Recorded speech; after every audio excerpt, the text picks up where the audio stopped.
Testing, testing.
Good evening, everybody. Welcome to Slooh.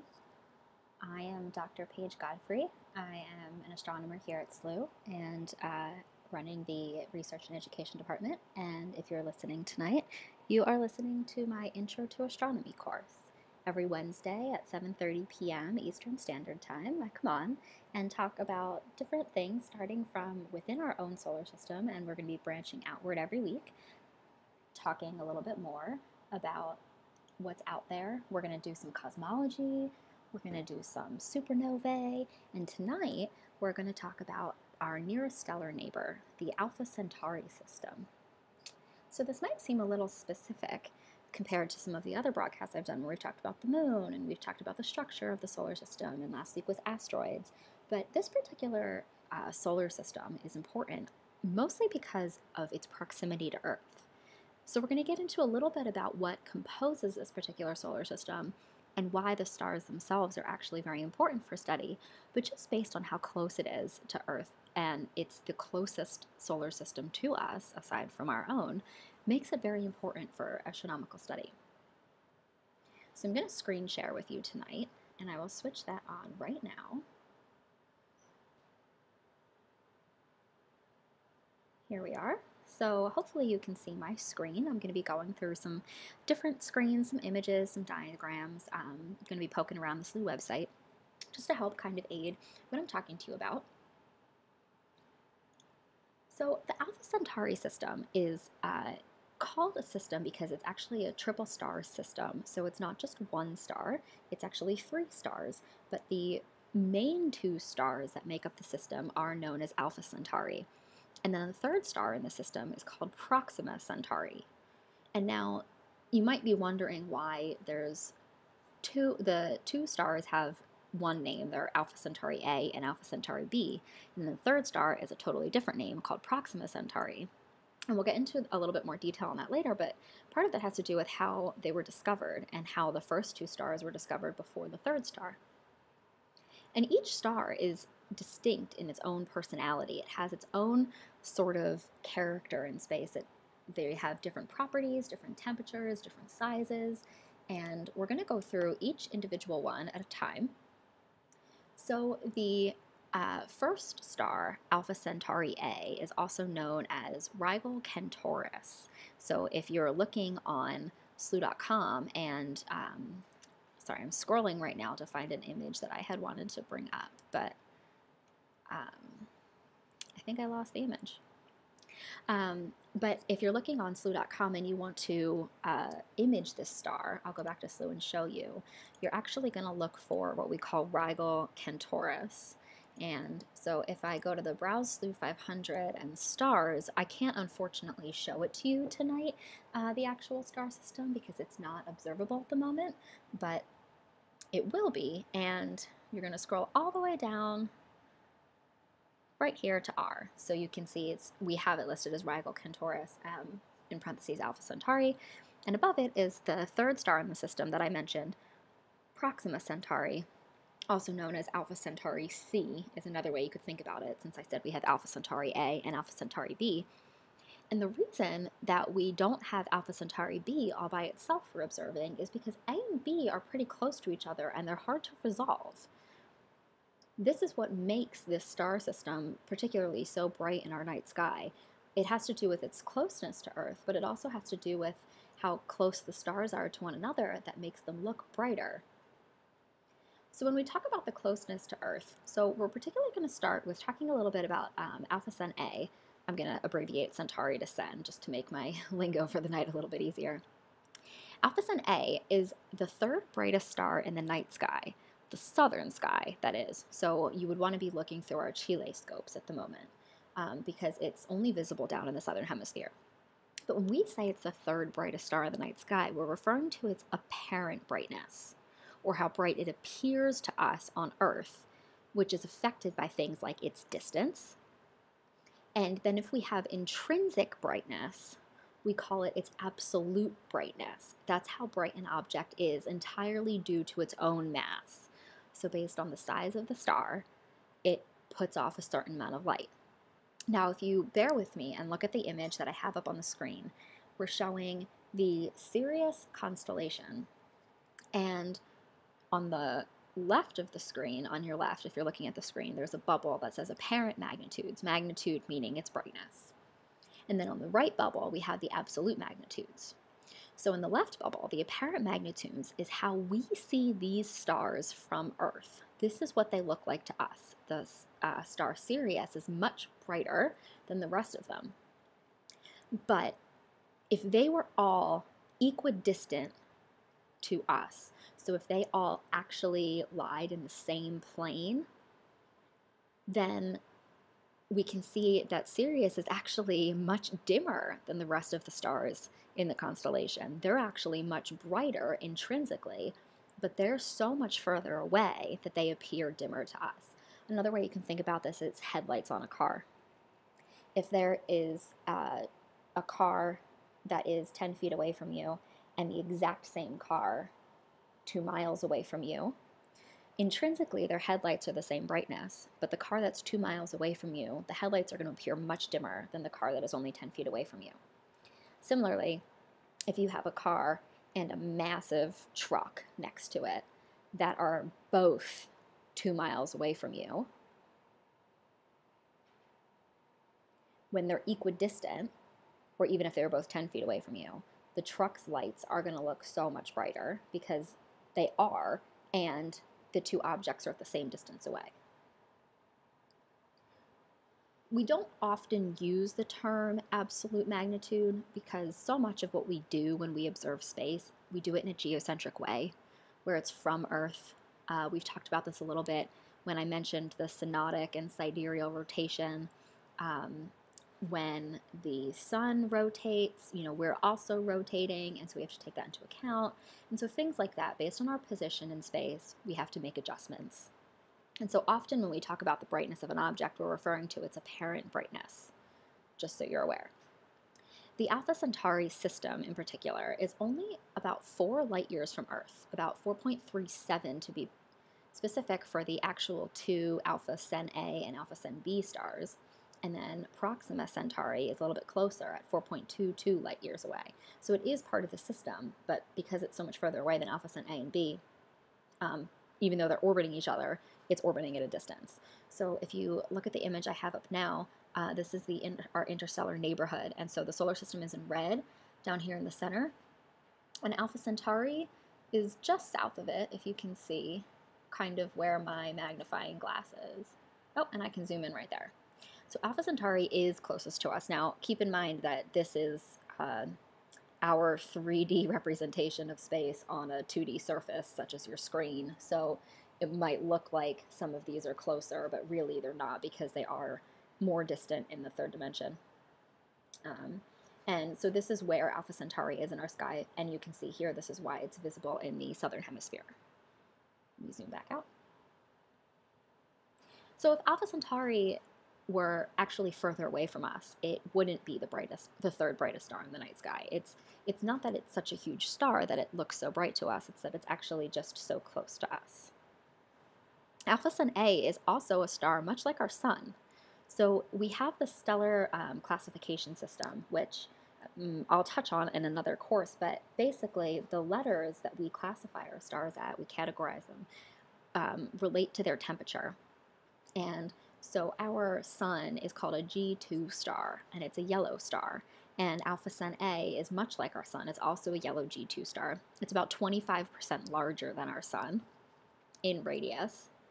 Interestingly, the similarities between our sun and Alpha Cent A don't actually end just there.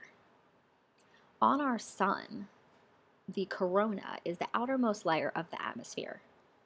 If you watched the total solar eclipse in August, you were able to see the corona when the moon fully covered the sun and you were able to take off your glasses. That ring of light that you saw is the corona.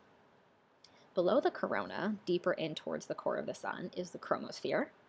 And then one layer down from that is the photosphere, which is also known as the surface of the sun. One would imagine that as the layers get cooler, further away than they are from the core. So you would think that the core is where a lot of the energy is bouncing around, and so that would be where most of the heat is, and the further out you get, the cooler it would get. Basically meaning that the corona, the outermost layer of the sun's atmosphere, would be much cooler than the chromosphere and then the photosphere, because those get closer to the core. But in reality, the case is actually the opposite. So the sun's corona is millions of degrees Fahrenheit, while the chromosphere below it is only 7,000 degrees Fahrenheit. And then this photosphere below that increases back up to 10,000 degrees Fahrenheit. So there's this layer of the chromosphere that is actually much cooler than the corona. We only have the sun to study this intently, so we can only make so many assumptions about why this might be.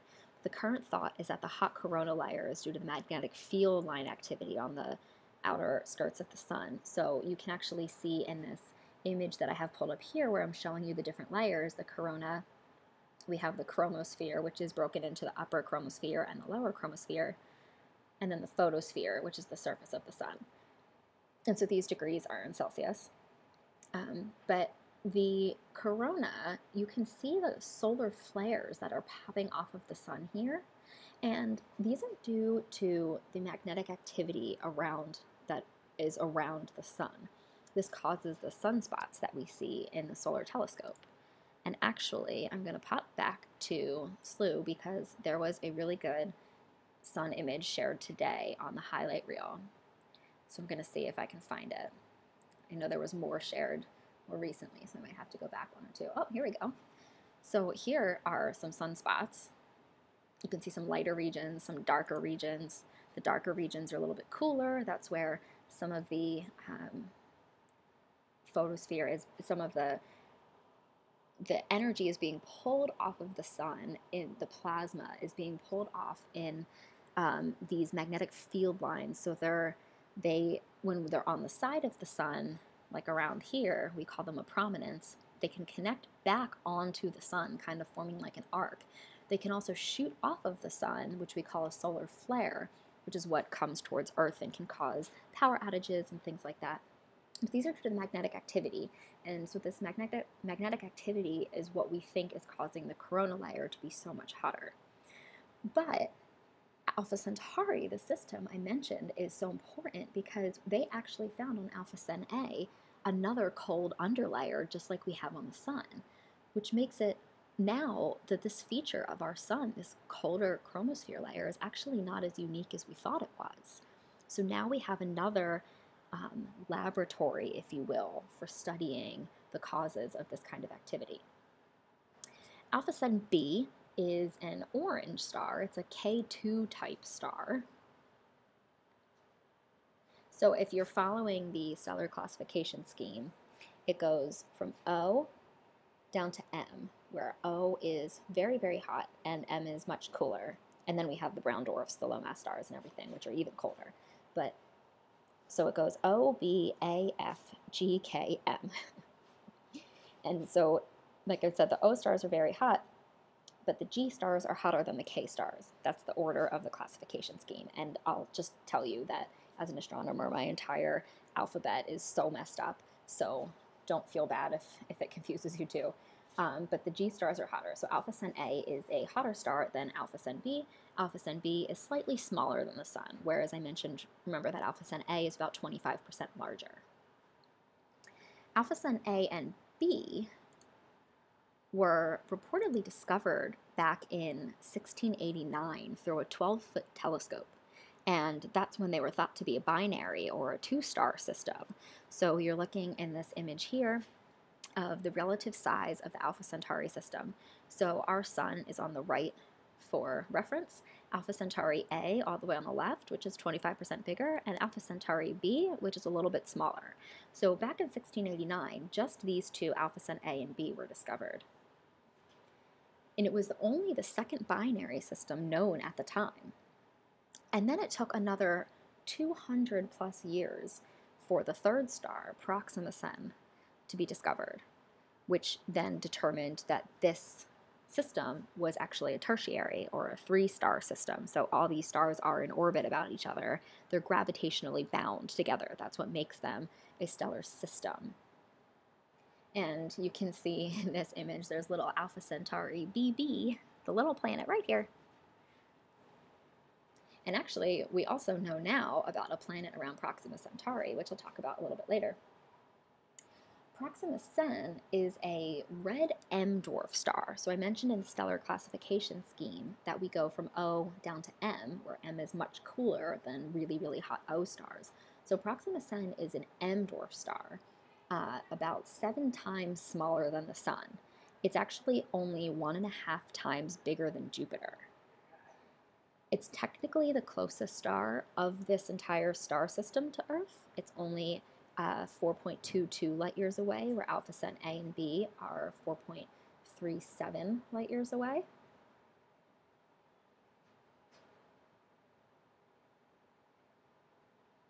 A year ago, an Earth-sized planet was detected orbiting Proxima Centauri, the star, and the planet is now named Proxima Centauri B.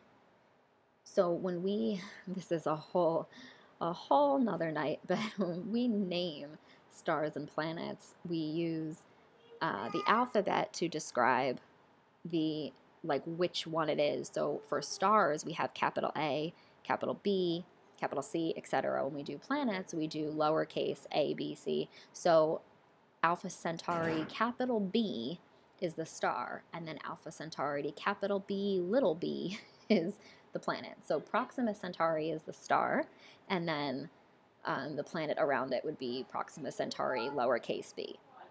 We don't always name stars with the capital A and capital B. That's just if there's more than one of them, and we have to distinguish between the two, because most often they're actually discovered as one object. They look like one star because they're orbiting so close to each other. And then it's not until later with follow-up with better telescopes that we see that they're actually two different objects, which is then when we have to distinguish A from B. So Proxima Centauri, the red M dwarf star, which is about 1.5 times bigger than Jupiter, at 4.22 light years away. We have a planet around it, and we have detected the planet, and I say that with caution because it wasn't directly observed. So it was detected via what we call the Wobble Method, also known as the Radial velocity method. So if you look at this diagram here, this is our telescope, and it's pointing up to look at a star system. And in the center, right here, where my mouse is where the star should be lying. However, because of a planet in orbit around the star has a large gravitational pull, which is what keeps the planet in orbit about the star. But the planet itself also has a teeny little gravitational pull, and it causes the star to wobble around its center of mass, center of gravity. So this is the representation of the star wobbling kind of around where it should be. Because of the planet's pull on it, it's wobbling. So when we look at the light that comes from that star, when the star is moving towards us, the light waves get squished together and they look what we call bluer, which means shorter wavelengths. When the star is moving away from us in its wobble, the light waves get stretched out to be much longer. They're called redder, longer wavelengths. We call this a Doppler shift, which might be a more familiar word. You can think about this also if you're ever outside and an ambulance is coming by with its loud sirens on. When it's really far away, it sounds pretty quiet. As it approaches you, it gets much louder and louder and louder, and then as it starts to go away, it gets quieter and quieter and quieter.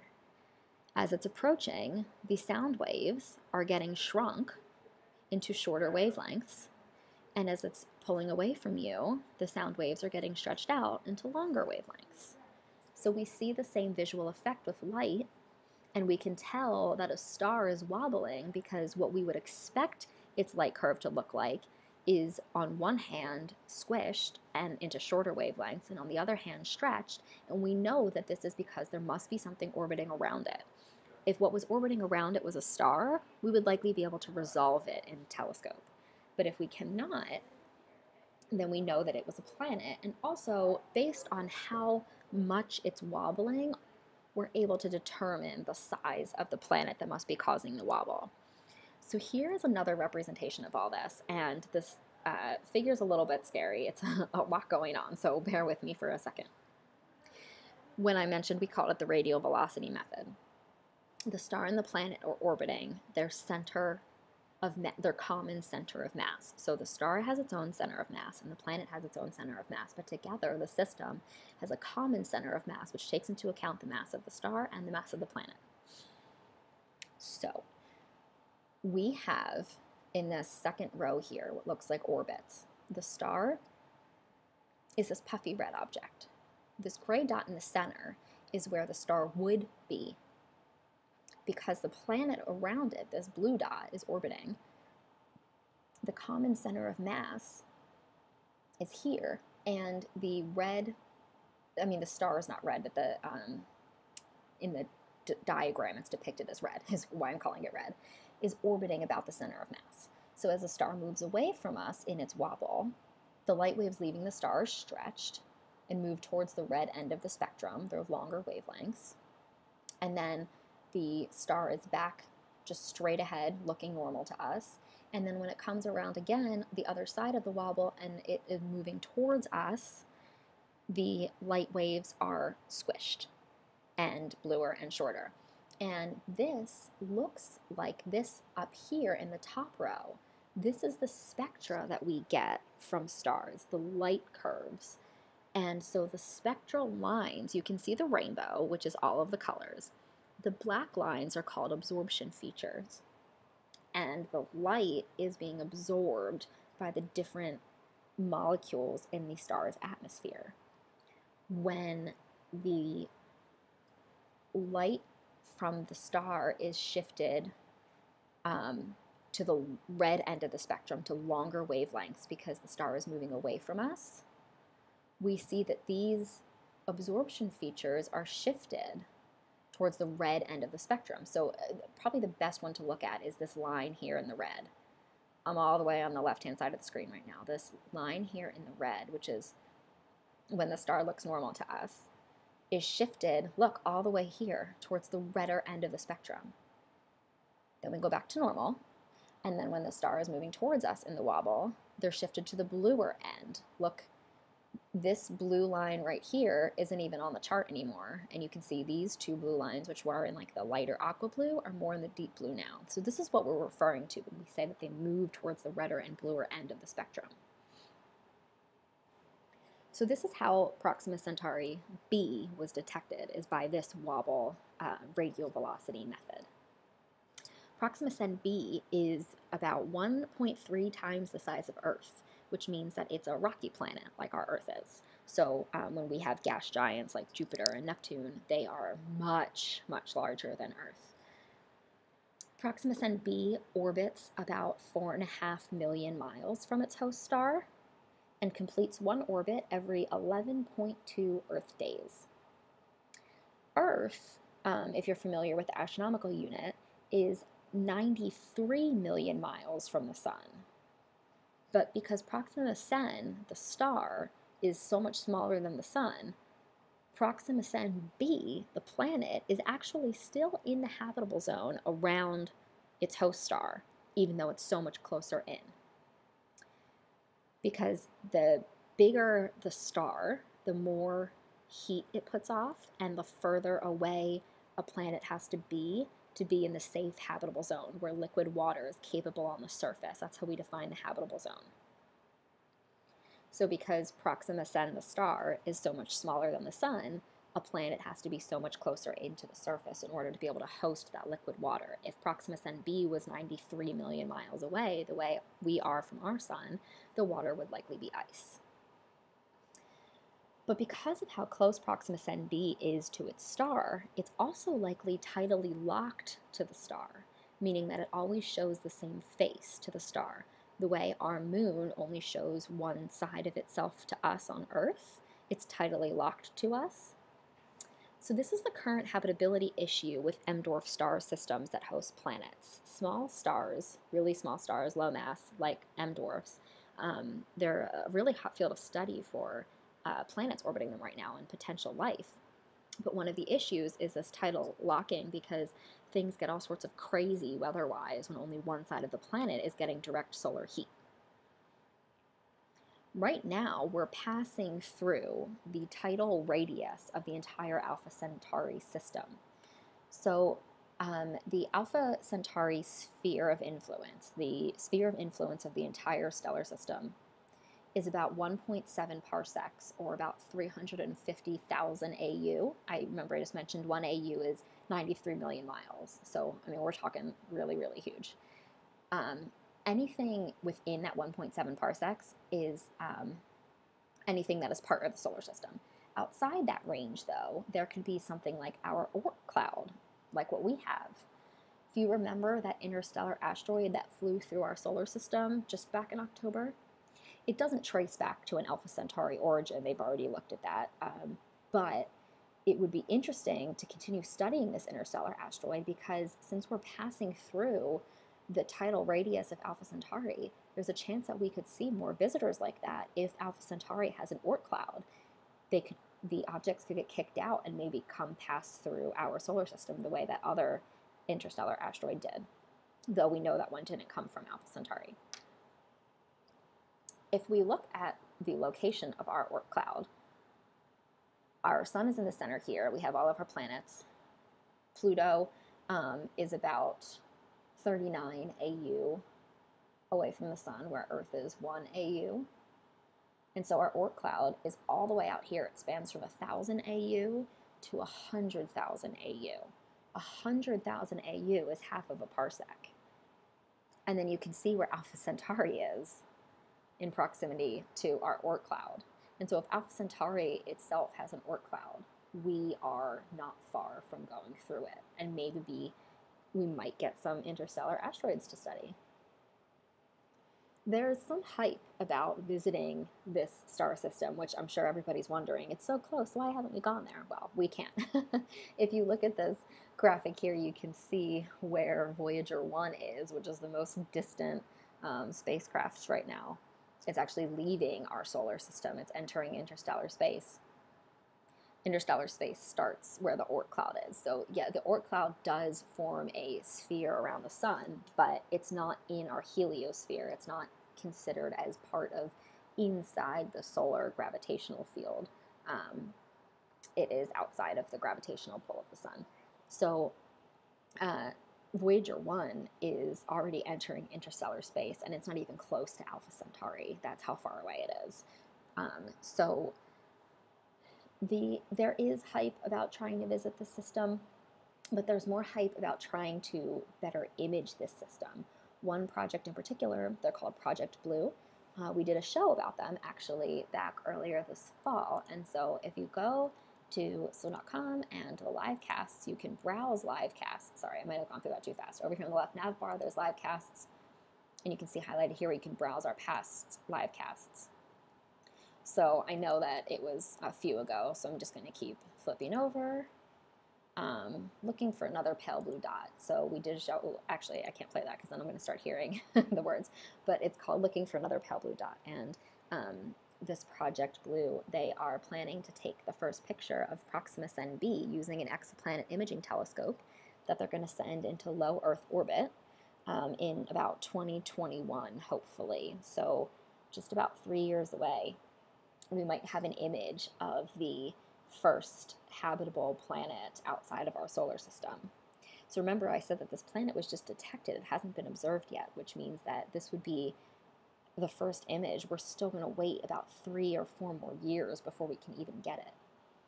But it was just announced this week at the 2017 Geophysical Union Conference that NASA is actually working on a technology that would propel a spacecraft to reach 10%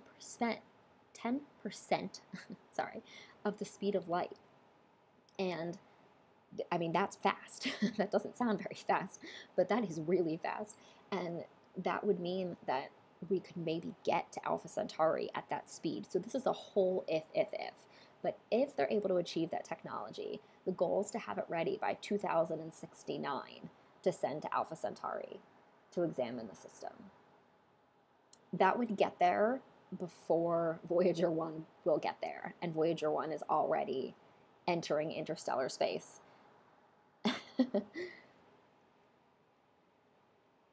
So next week, if you're going to join me again, same time, same place as usual, we're going to venture out a little bit further than the Alpha Centauri system, a little bit past the 4AU. We're actually, not 4AU, sorry, 4 light year. We're actually going to go out to, we'll probably talk about 50 parsecs, maybe even 100 parsecs out, where we're going to talk about the solar neighborhood. So this is our nearest stellar system, the nearest star system to Earth, but just beyond us, there's a whole field of stars, and especially what I really want to focus on next week is the low mass stars and the brown dwarfs. And if you hear excitement in my voice, that's because this is what my field of research is. But we're going to learn more about this M-dwarf habitability, the challenges that I mentioned that Proxima Cb would face around its M-dwarf host star, Proxima Centauri. So the question is, can life exist around a brown dwarf or a low-mass M-dwarf star? And we're going to explore that next week. So thanks for joining me, and I hope I was able to teach you a little bit about who is peeking into our backyard. Have a good night and clear skies.